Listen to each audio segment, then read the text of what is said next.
However, with the advent of multi-party politics in 1995, and also in other parts of Africa, those independence-era political parties are increasingly becoming weak by the day. For instance, we knew that ANC in South Africa would keep on losing popularity till now they have to form, they've got an equivalent of Nusumukate with DA.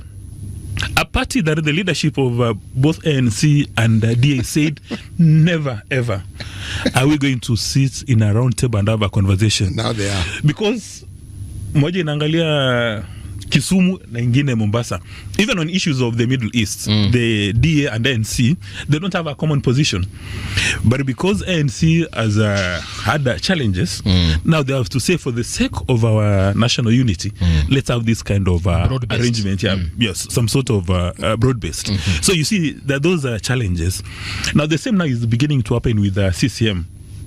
And I suspect there's a phobia within CCM that if they're not careful, they're going to follow the path of ANC or even the path of KANU. You remember with the Moi leaving office, KANU is no longer. You remember at some stage KANU used to own everything. They even owned KICC. Yeah. So can you imagine the amount of wealth that a CCM has got? If they've been running the nation from even before independence, although the parties have rebranded, so they've got that kind of a thing. And in my view, for us to make progress, and speaking as a proud member of the East African community, now President Suluhu Hassan has got a unique opportunity to midwife Tanzania to the next level. And in my view, she needs to do three things.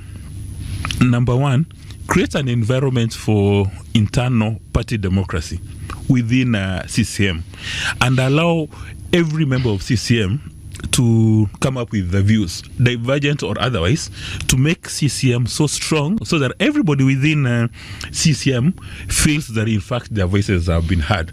That would be the first thing.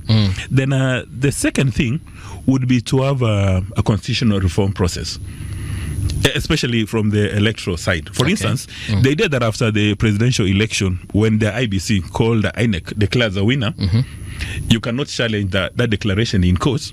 I mean, I think it's time for them to review that. So that even if your challenge in court is not valid or doesn't hold much water, but it's part of the healing process.